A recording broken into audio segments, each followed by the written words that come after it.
Hello friends, welcome to Chettinad அம்மணி channel. எல்லோரும் எப்படி இருக்கீங்க? எல்லோரும் சந்தோஷமாகவும் ஆரோக்கியமாகவும் இருப்பீங்கன்னு நான் நம்புகிறேன். இன்றைக்கி நான் பார்க்க போகிற பதிவு பங்குனி உத்திரம் அன்னைக்கு முருகப்பெருமானுக்கு நான் செய்த பூஜை அபிஷேகம் இதை பற்றி தான் இந்த வீடியோவில் பார்க்க போகிறோம். கண்டிப்பாக இந்த வீடியோ உங்கள் எல்லாருக்குமே பிடிக்கும். இந்த வீடியோ பார்க்குற எல்லாருக்கும் இந்த முருகனுடைய அனுகிரகம் கிடைக்கும் அப்படிங்கிற நம்பிக்கையோடு இந்த வீடியோவை நான் உங்களுக்கு கொடுத்துருக்கேன். ஓகே, வாங்க அப்படியே நம்ம வீடியோக்குள்ளே போக ஆரம்பிக்கலாம். பங்குனி உத்திரம் அன்னைக்குன்னு பார்த்தீங்க அப்படின்னா முருகப்பெருமானுக்கு ரொம்ப விசேஷமான ஒரு நாள் இல்லையா? அதனால் நான் முருகப்பெருமானுக்கு நம்ம வீட்டில் அபிஷேகமெல்லாம் செஞ்சு என்னால் எந்த அளவுக்கு பூஜைகள்லாம் செய்ய முடியுமோ அந்தளவுக்கு ரொம்ப நிறைவான ஒரு பூஜையாக இதை நான் செஞ்சு முடித்தேன். நம்ம வீட்டில் இருக்கக்கூடிய முருகர் இவர் சிலையாக இருப்பார் இல்லையா? இவரை ஃபஸ்ட்டு நான் தண்ணியில் அபிஷேகம் பண்ணிவிட்டு எடுத்து வச்சுட்டேன். அப்படின்னா இந்த சிலை ஃபைபரில் செஞ்ச ஒரு சிலை. இதில் நம்ம தண்ணி, அதாவது பால் இதெல்லாம் ஊற்றி அபிஷேகம் பண்ண முடியாது. இன்னொரு சின்ன குட்டி சிலை ஒன்று வச்சுருக்கேன். அந்த சிலையில் பார்த்தீங்க அப்படின்னா நான் அபிஷேகம் பண்ணி பூஜைகள் செஞ்சேன். ஃபஸ்ட்டு முருகப்பெருமானை எடுத்து வச்சுட்டு அவருக்கு திருநீரிட்டு சந்தனம் குங்குமம் எல்லாம் வச்சு அழகாக அலங்காரம் பண்ணிவிட்டு அவருக்கு முன்னாடி தீபமெல்லாம் ஏற்றிட்டு அதுக்கப்புறம் என்னுடைய குலதெய்வம் பொட்டியம்பாள் அவங்களையும் பார்த்தீங்க அப்படின்னா முன்னாடி சைட்லேயே பக்கத்துலேயே எடுத்து வச்சுட்டு, ஏன்னா அன்றைக்கி நிறைஞ்ச பௌர்ணமியும் கூட இல்லையா? உத்திர நட்சத்திரமும் பௌர்ணமியும் இணைந்து வரக்கூடிய அந்த நாள் உண்மையாலுமே ரொம்ப விசேஷமான ஒரு நாள். அதனால் அன்றைக்கி நம்மளுடைய குலதெய்வத்தையும் வழிபாடு செய்வது ரொம்ப ரொம்ப சிறப்பு. இந்த குலதெய்வத்தை எப்படி வழிபாடு செய்யணும் அப்படிங்கிறதெல்லாம் நான் ஏற்கனவே நம்மளுடைய சேனலில் நான் ஒரு பதிவாகவே கொடுத்துருக்கேன். ஒரு சிஸ்டர் தொடர்ந்து நீங்கள் கமெண்ட்ஸில் கேட்டுகிட்டே இருக்கீங்க, அக்கா குலதெய்வத்தை எப்படி வழிபாடு செய்யணும் அதை ஒரு பதிவாக கொடுங்க அப்படின்னு சொல்லி கேட்டுகிட்டே இருக்கீங்க. நானும் ஏகப்பட்ட அந்த லைவ் கொடுக்கும்போதெல்லாம் இதை பற்றியெல்லாம் நான் பேசியிருக்கேன். நான் எப்படி வச்சுருக்கேன் அப்படிங்கிறதெல்லாம் சொல்லியிருக்கேன், ஏகப்பட்ட பதிவாகவும் சொல்லிட்டேன். ஆனால் இதில் இப்போ நீங்கள் கேட்டதுக்காக சுருக்கமாக நான் ஒரு பதிவாக நான் சொல்லிடுறேன். நான் எப்படி குலதெய்வத்தை எடுத்தாந்து நம்ம வீட்டில் வச்சுருக்கேன் அப்படின்னா, என்னோட குலதெய்வ கோயிலுக்கு போயிட்டு அங்கே சாமி கும்பிட்டு வரும்போது அங்கேருந்து ஒரு 3 இடத்துல மட்டும் மண் எடுத்துக்கிட்டேன். ஃபஸ்ட்டு எங்கள் குலதெய்வத்துக்கு முன்னாடி ஒரு துளசி மாடம், பெரிய ஒரு துளசி மாடம் வச்சுருப்பாங்க, சுவாமிக்கு முன்னாடியே வச்சுருப்பாங்க.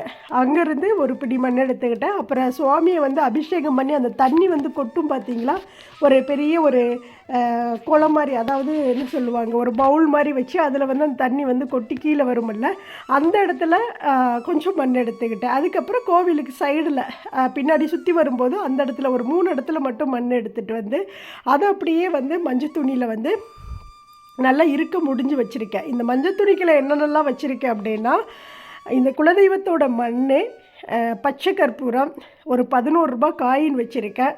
அதுக்கப்புறம் ஏலக்காய், 2 கிராம்பு வச்சுருக்கேன்.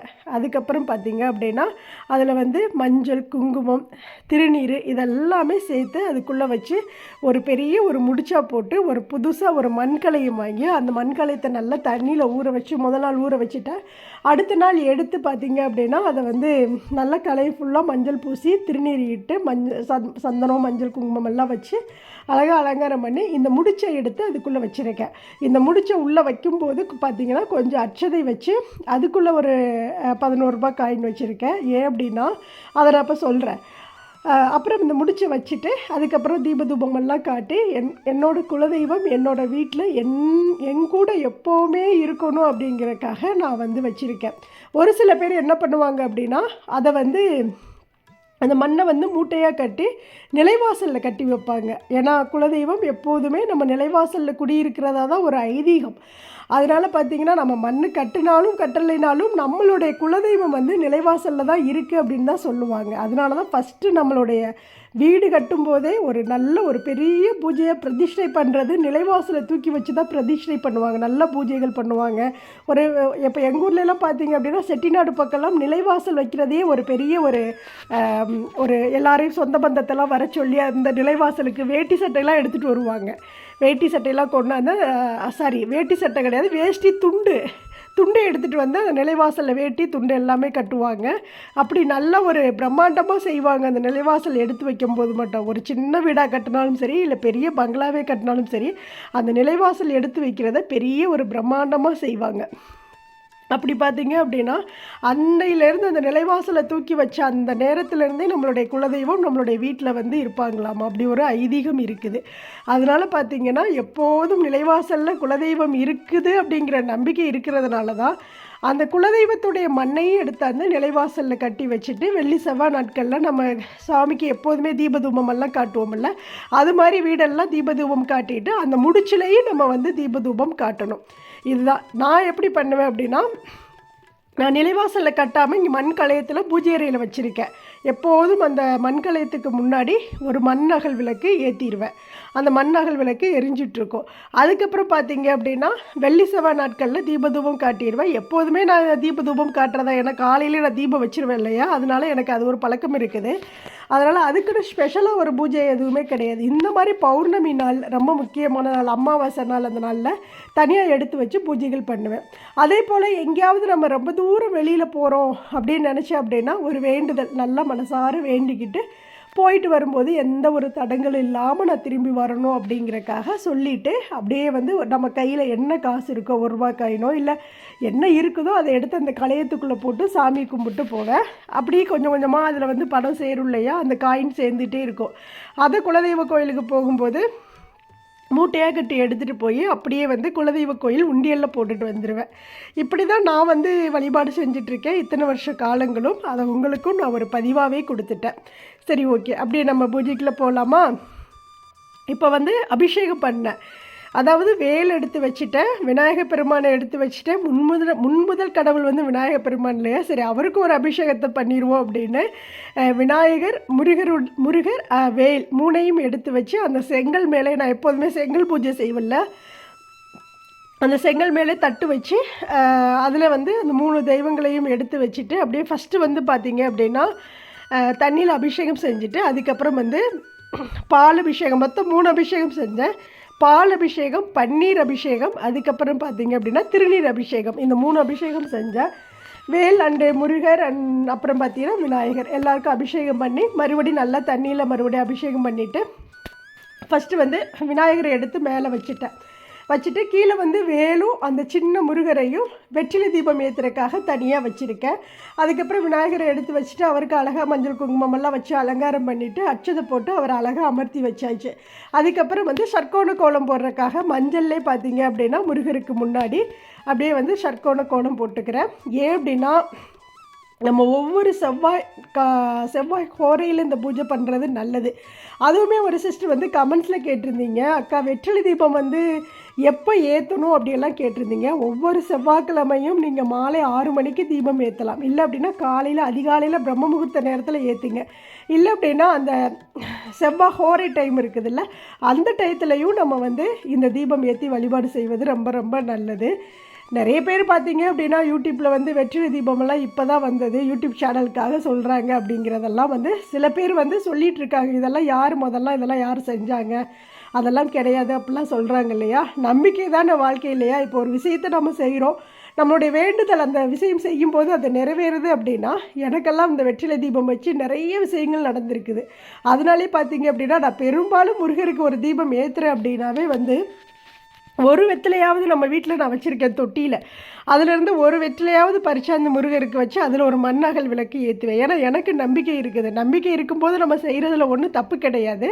அதனால் பார்த்திங்கன்னா இப்போ கோவில் ஃபுல்லாமே எல்லா பக்கம் வெற்றிலை தீபம் தான் வந்து ஏற்றுறாங்க. அது அவங்களுடைய நம்பிக்கை, அதெல்லாம் நம்ம குறை சொல்லக்கூடாது இல்லையா.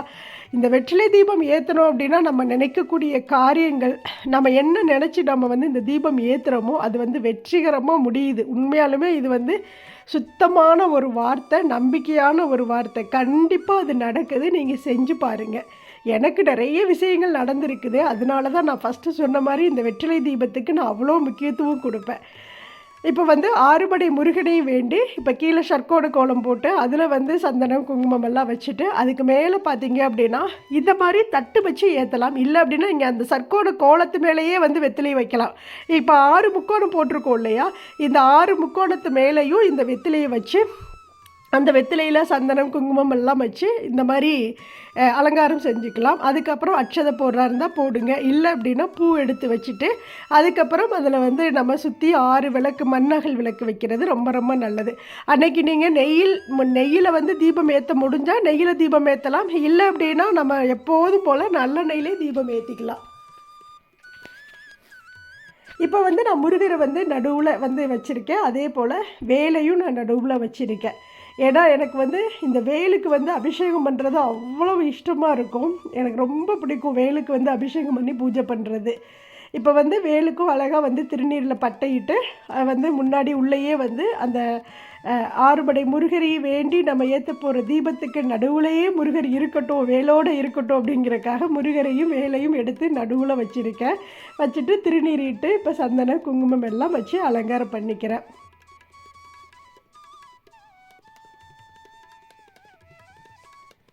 அதுக்கப்புறம் நம்ம வேலில் எப்போதுமே இந்த மாதிரி எலுமிச்சம்பழம் குத்துறது ரொம்ப ரொம்ப நல்லது. இது ஒரு தெய்வீக கனின்னு சொல்லுவாங்க. எலுமிச்சம்பழம் வந்து சாதாரண ஒரு பழம் இல்லை, இது ஒரு தெய்வீக கனின்னு சொல்லுவாங்க இல்லையா.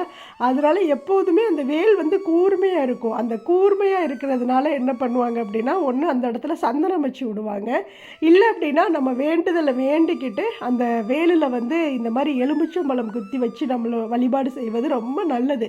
நம்மளுக்கு இருக்கக்கூடிய கண் திஷ்டி, இந்த பில்லி சூனியம் இதெல்லாம் வந்து இந்த போக்கக்கூடியது இந்த எலுமிச்சங்கனி. அவ்வளோ ஒரு சக்தி இருக்குது இந்த எலுமிச்சங்கனிக்கு. அதனால தான் இதை ஒரு தெய்வீக கனின்னு சொல்கிறது. இப்போது அந்த தெய்வீக கனியை நான் வந்து அப்படியே வந்து வேலிலே குத்தி வச்சுட்டு அதுக்கப்புறம் வந்து அந்த 6 விளக்கையும் எடுத்து 6 வெற்றிலையின் மேலே வச்சுக்கிறேன். வச்சுட்டு இப்போ எல்லாத்துக்குமே வந்து அரளிப்பூ வச்சுக்கிறேன். எப்போதுமே பார்த்திங்கன்னா முருகப்பெருமானுக்கு உகந்த ஒரு மலர் அப்படின்னா செவ்வரளி மலர் தான். சிகப்பாக இருக்கக்கூடிய அரளிப்பூ தான் வந்து முருகருக்கு வந்து உகந்த ஒரு பூ. அதனால் அன்னைக்கு நம்ம முருகருக்கு அரளிப்பூ வாங்கி நம்ம வழிபாடு செய்வது ரொம்ப விசேஷமானது. அதனால நான் அரளிப்பூவிலே வந்து அன்றைக்கி ஃபுல்லாக வந்து வழிபாடு செஞ்சேன். இன்னொன்று, நம்ம மேலே இருக்கக்கூடிய இந்த அழகான ஒரு முருகர் இருப்பார் இல்லையா, உங்களுக்கு பிடிச்ச ஒரு முருகர், அவருமே பார்த்திங்கன்னா அவருக்குமே அன்றைக்கி நல்ல ஒரு மாலையை அரளிப்பூ மாலையே வாங்கிட்டு வந்து அழகாக போட்டு விட்டுட்டேன். அதையும் நான் உங்களுக்கு காட்டுவேன் கண்டிப்பாக. பூஜையில் அவருக்குமே நான் தீபாரத்திலாம் எடுப்பேன், அதே வீடியோவில் நான் காட்டியிருப்பேன்.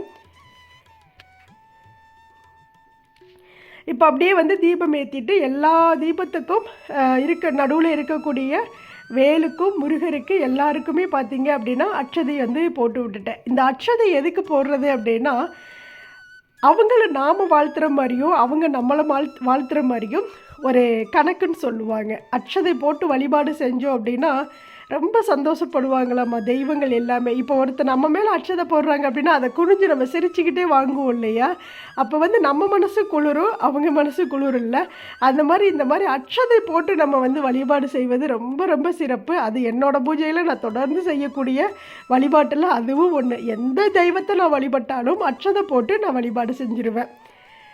இப்போ முருகருக்கு பாருங்கள், மேலே நல்லா அழகாக ஒரு அரளிப்பூ மாலை வாங்கி போட்டு அழகாக அலங்காரம் பண்ணி வச்சுட்டேன். எல்லா தெய்வங்களுக்கு முன்னாடியும் நல்லா பூவெல்லாம் வச்சு அலங்காரம் பண்ணிவிட்டு அவங்களுக்கு முன்னாடி எல்லா தீபமும் ஏற்றி வச்சுருக்கேன். இந்த உட்டர்க் செஞ்சதுக்கப்புறம் பார்த்தீங்க அப்படின்னா நான் என்ன பிளான் பண்ணி கரெக்டாக அளவெடுத்து செஞ்சனோ, எனக்கு இந்த இடம் ஒரு சின்ன ஒரு கோபுரம், அதாவது ஒரு கோவில் மாதிரி ஒரு கருவறை மாதிரி அமையணும் அப்படின்னு நான் நினச்சேன். அதே மாதிரி பார்த்தீங்க அப்படின்னா அந்த கற்பக விருட்சக மரம் வந்து இந்த முருகருக்கு பின்னாடி இருக்கக்கூடிய அந்த மரம் வந்து நான் வரைஞ்ச மரம். அதனால் அப்படியே பாக்ஸ் அடிக்கிறதா தான் அவங்க சொன்னாங்க. நான் தான் வந்து பூஜைக்காக எனக்கு வந்து உட்கார்ந்து வழிபாடு செய்யணும், அபிஷேகம் பண்ணுறக்காக அந்த இடம் இருக்கட்டும் அப்படின்னு சொல்லிட்டு அளவு வந்து கொடுத்து இந்த இடத்த ஃப்ரீயாக விட்டுருங்க, மரம் வந்து மறையவே கூடாது அப்படின்னு சொல்லிட்டு நானே அளவு எடுத்து கொடுத்து நான் வந்து இந்த இடத்த வந்து செய்ய சொன்னேன். அவ்வளோ அழகாக ஒரு கோவில் கருவறை மாதிரி இந்த இடம் அமைஞ்சு போச்சு. அவ்வளோ அழகாக இருந்தது பார்க்குறதுக்குமே. முருகர் வந்து அழகாக அந்த ரூமுக்குள்ளே இருக்கிற மாதிரி இருந்தது. இப்போது நல்லா வந்து பார்த்திங்கன்னா முருகர் அப்படியே சிரிச்ச முகமாக கண் திறந்து பார்த்துட்டு இருந்தார். பார்க்குறக்கே 1000 கண்ணு வேணும். எனக்கு இந்த தீப ஆரத்தியில் கற்பூர ஆரத்தியில் அந்த முருகருடைய முகத்தை பார்க்குறது அவ்வளோ ஒரு கண்கொள்ளா காட்சியாக இருக்கும். அப்படியே கண்ணில் வந்து தண்ணீர் அப்படி கண்ணீர் அப்படியே வந்து கலங்கி வந்துட்டே இருக்கும் இந்த முருகரை பார்க்குறப்போ. கற்பூர ஆரத்தி எடுத்தாச்சு. அப்படியே உங்களுக்கும் அந்த ஆரத்தி நான் வந்து கொடுத்துக்கிறேன். அதே போல் ஒரு சிஸ்டர் காலையில் கமெண்ட் பண்ணியிருந்தீங்க, அக்கா நான் வந்து மாசமாக இருக்கேன், எனக்கு பிறக்கக்கூடிய குழந்தை வந்து 2 பெண் குழந்தையாக பிறக்கணும்னு வேண்டிக்கோங்க அப்படின்னு. கண்டிப்பாக சகோதரி, நீங்கள் நினைக்கிற மாதிரியே இந்த முருகப்பெருமான் உங்கள் மனசில் என்ன இருக்குதோ அதை கண்டிப்பாக நிறைவேற்றி கொடுப்பார். உங்களுடைய அந்த குழந்தை பிறக்கும்போது ரொம்ப ஆரோக்கியமாக பிறக்கணும், அதே போல் நீங்களும் ஆரோக்கியமாக இருக்கணும் அப்படின்ட்டு இந்த முருகப்பெருமானுக்கிட்ட நான் வந்து மனதார வேண்டிக்கிறேன். அந்த குழந்தைங்க ரொம்ப நீடூடி வாழணும் அப்படின்னு நானும் முழு மனதோட முருகப்பெருமானுக்கிட்ட ஒரு வேண்டுதலாகவே வச்சு வேண்டிக்கிறேன்.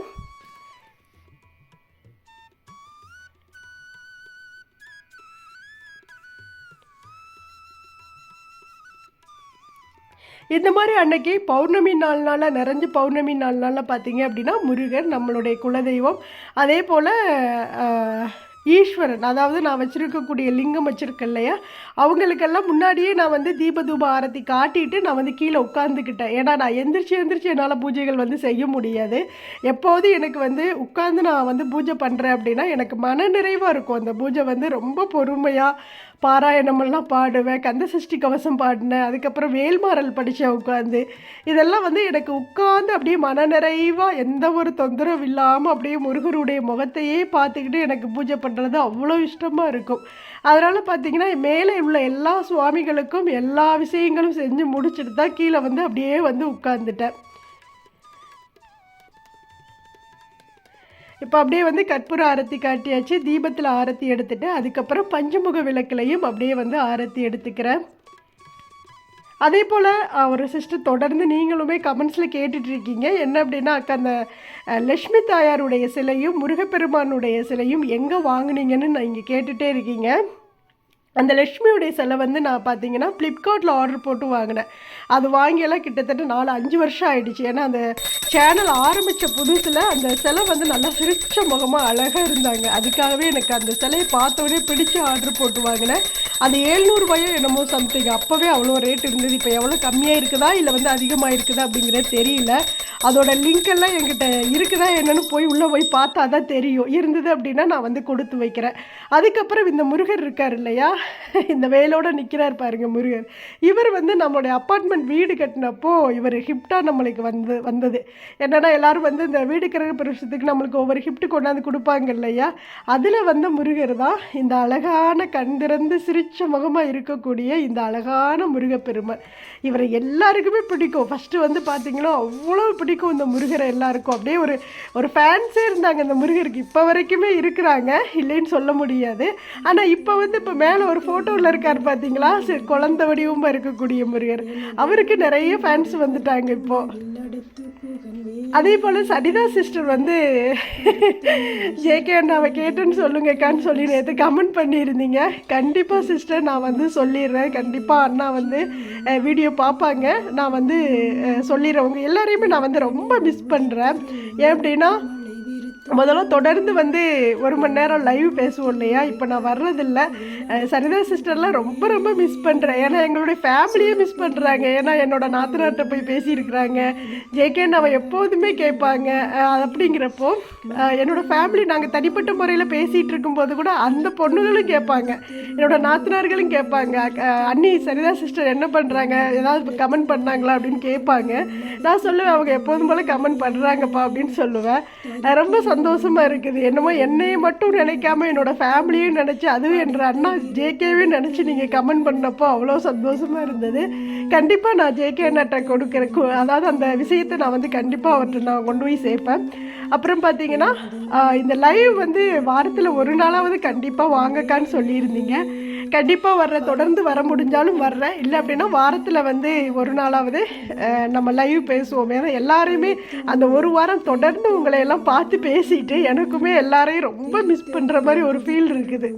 என்னமோ யாருமே வந்து நம்ம கூட பேசாத மாதிரியெல்லாம் ஒரு ஃபீல் இருக்குது. அதனால் கண்டிப்பாக நான் வந்து மண்டேயிலேருந்து வர முடிஞ்சுது அப்படின்னா நான் கண்டிப்பாக வர்றேன். இப்போ உட்காந்து அப்படியே வந்து வேல்மாறல் 5 இது இருந்தது இல்லையா, அந்த 5 வேல்மாறல் வந்து நான் வந்து படிச்சுட்டு அப்படியே வந்து முருகப்பெருமானுக்கு முன்னாடி அப்படியே அமைதியாக உட்காந்து பூஜை பண்ணிவிட்டு கடைசியில் பார்த்தீங்க அப்படின்னா அப்படியே பூவை எடுத்துகிட்டு என்னுடைய வேண்டுதலை சொல்லி அப்படியே முருகப்பெருமானுக்கிட்ட வேண்டுதல்னால் எனக்கு அதை கூட இதை கூடலாம் நான் என்றைக்குமே வந்து தெய்வத்திட்ட கேட்க மாட்டேன். எல்லாமே ஒன்றால் நடக்கிறது தான். உன் பாதத்தில் எல்லாத்தையும் நான் அர்ப்பணிச்சிட்டேன். அது நல்லது கெட்டது எதாக இருந்தாலும் நீ எனக்கு கொடுக்குற, அதை நான் மனதார நான் ஏற்றுக்கிறேன் அப்படின்னு சொல்லி தான் நான் வேண்டுவேன். மெயினாக எனக்கு வாயில் வர்றது என்ன அப்படின்னா, தெய்வத்தை பார்த்தேன் அப்படின்னா எல்லாரும் நல்லா இருக்கணும் அப்படிங்கிற அந்த ஒரு வார்த்தை தான் எனக்கு முதல்லையே வரும். அதனால் நான் வேண்டக்கூடியது ஒரே வார்த்தை அப்படின்னா, எல்லா மக்களும் நல்லா இருக்கணும், எல்லாரும் சந்தோஷமாக இருக்கணும், எல்லாருடைய கஷ்டங்களும் தீரணும் அப்படிங்கிறதா என்னோட முதல் வேண்டுதலாக இருக்கும். அதே போல் தான் நான் வேண்டி முடிச்சுட்டு என்னுடைய பூஜையை ரொம்ப மனநிறைவாக செஞ்சு முடித்தேன்.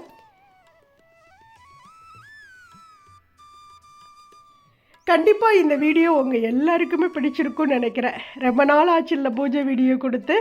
அதனால் இந்த ஒரு பூஜை வீடியோவுமே பார்த்தீங்க அப்படின்னா எனக்கும் வந்து அவ்வளோ ஒரு மன நிறைவை கொடுத்தது. ரொம்ப நாளுக்கு அப்புறம் நானுமே உட்காந்து பூஜை பண்ணது பெரிய ஒரு மன அழுத்தமே தீர்ந்த மாதிரி ஒரு ஃபீல் இருந்தது. அவ்வளோ ஒரு சந்தோஷம் இருந்தது மனசுக்குள்ளே. இப்போ அப்படியே நம்ம அழகான முருகர் இருக்கார் இல்லையா, அவருக்குமே அப்படியே வந்து தீப ஆரத்தி எடுத்துக்கிறேன். கண்டிப்பாக இந்த முருகப்பெருமான் உங்களுடைய கவலைகள் கஷ்டங்கள் எல்லாத்தையும் தீர்த்து வைப்பார் அப்படிங்கிற நம்பிக்கை எனக்கு இருக்குது. வேண்டிக்கோங்க, கண்டிப்பாக அது நடக்கும். நடந்து முடிஞ்சதுக்கப்புறம் உங்களுடைய கமெண்ட்ஸை எனக்கு வந்து நீங்கள் கண்டிப்பாக கொடுக்கணும்.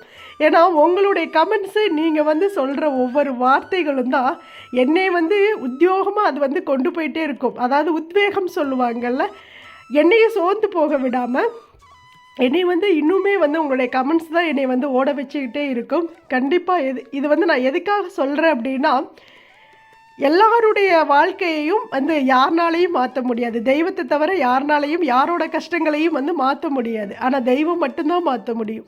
இந்த வீடியோ மூலம் நான் உங்களுக்கு வந்து ஒரு சில விஷயங்களை நான் சொல்கிறப்போ அது நடக்குதுன்னு சொல்லி நீங்கள் சொல்கிறீங்கல்ல, அது வந்து எனக்கு பெரிய ஒரு மன ஒரு ஆறுதலையும் சந்தோஷத்தையும் அவ்வளவு கொடுக்குது. அது ஏன்னே தெரியல.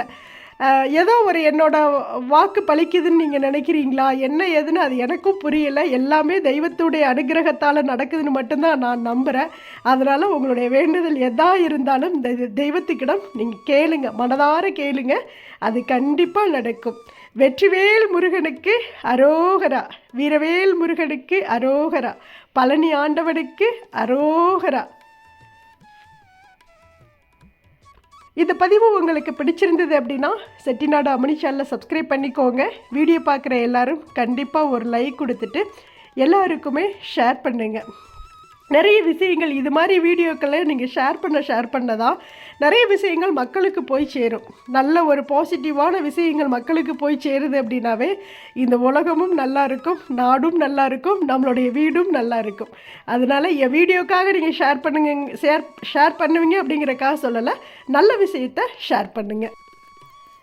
தேங்க்ஸ் ஃபார் வாட்சிங். நன்றி, வணக்கம். அனைவருக்கும் நல்லதே நடக்கும். தேங்க்யூ.